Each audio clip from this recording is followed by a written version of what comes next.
Very good evening. Top story on Sky News at 6. The British economy has defied economists' predictions of a sharp slowdown and recorded another quarter of faster than expected growth.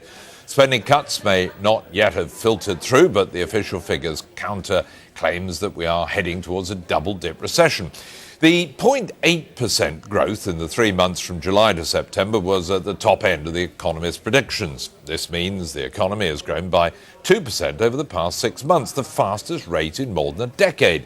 A boom in the construction industry has helped the recovery, with 4% growth in the past 3 months, while the manufacturing sector increased by 1%, and service industries, which include retail, saw growth of 0.6%.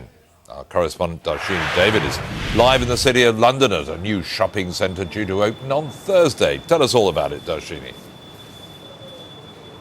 Yes, indeed, Jeremy. If you talk about the construction boom, what better example than this project which has been in the building for some years now, but they're putting the final touches on it. They're getting ready for that big open. Take a look around. 22,000 square feet of retail space. Above it, more office space indeed. What's more, it's right in the heart of the City of London. What better vote of confidence can there be in the economy as a whole, in financial services in particular, and of course in consumer spending, that thing we were all so worried about. But could there still be some bumps in the road ahead for the economy? It's a dash to the finish as this massive shopping centre in the shadow of St Paul's in the City of London prepares to open its doors. Financial services and consumers led the last recession, but retailers are feeling confident again, even here, as the centre's director told me. We're actually 99% let or exchanged, and we will have the majority of those open for Thursday at 12 o'clock. Now, you must have been concerned by all the press reports about a shaky economy, consumer confidence wavering. Did that concern you in the past few months? Clearly, over the last few months, there's been uncertainty over the spending review. We now know about that, and that will help with boosting consumer sort of confidence going forward. I mean, I suspect Christmas will be okay. We're going to get some benefit with the VAT rise, with people bringing forward some big purchases maybe prior to that. He will have taken heart from what the statisticians behind these numbers had to say. In underlying terms, the growth in the third quarter, 0.8%, is about the same as what we saw in the second quarter. Now, if you take those two quarters together, actually this is the fastest period of growth we've seen for the UK economy for about 10 years. Well, they're still putting the finishing touches on here, but in just a couple of days, the sound of construction will be replaced by the sound of tills ringing. But it's when those tills stop ringing that the alarm bells could be sounded about the economy. Is there still a serious risk of another dip?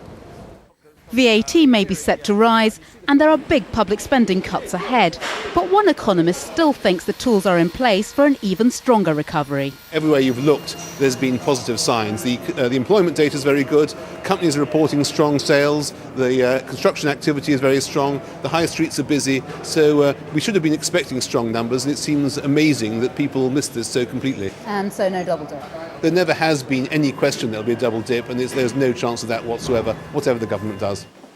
Down the road from here, financial markets are more cautious, but have been reassured by these numbers.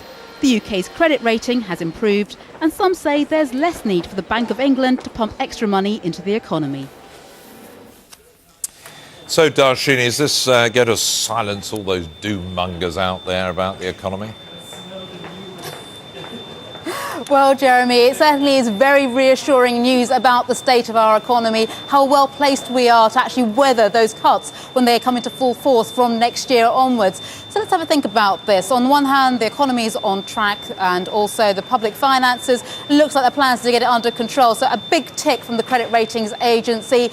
But it's far from job done. It's far from the case that the economy is off the watch list. Because remember, there are those spending cuts coming into force next year. There are big question marks about whether there's serious appetite around the globe to buy our exports, because other countries too have had fairly fragile economies, of course. So still many questions left to be answered. Many say the critical point will come around Christmas and early in the new year. So we'll have to keep an eye on that. But as I say, the good news is that on the back of these numbers, we can say with more confidence that our economy is well placed. So when the cuts do come, perhaps it's not going to be quite as bad as many had feared. Thanks a lot, Darshini. Well, the figures were, of course, welcomed by the Chancellor, who said they were good for confidence and evidence the economy is on the road to recovery. We've got a double dose of good news today for Britain. We've got strong growth figures, actually the strongest growth in this part of the year for a decade. And at the same time, we've just heard that the country's credit rating has been secured. And I think this underpins confidence in the economy. I think it is a vote of confidence in the government's economic policies. What we saw last week was a real attack on the construction industry, a huge reduction in the amount of social housing and an effect on school building and other construction projects. So that is bound to have an effect. Adam Bolton, our political editor at Westminster. Evening, Adam. I mean, the coalition bound to be playing this up. Does it go any way towards vindicating the decisions they've made over the economy? Well, official projections, we're told they're now independent official projections, have always been regarded as a little bit optimistic compared to most others as far as growth is concerned.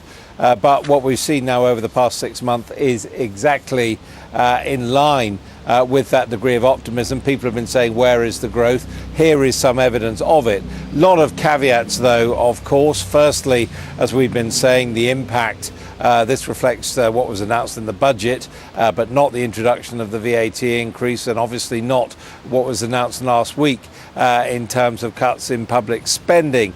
And there is still concern, for example, about bank lending, about the property market, particularly given the impact of some of those housing benefit cuts which are due to come into force. And obviously, at the moment, looking to be a relatively strong economy brings with it the less welcome consequence that people tend to want to put money in your currency.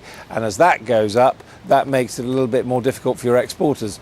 Good news, certainly, but I've yet to meet anyone who's particularly looking forward to the first 3 months or 6 months of next year. Adam, thanks very much.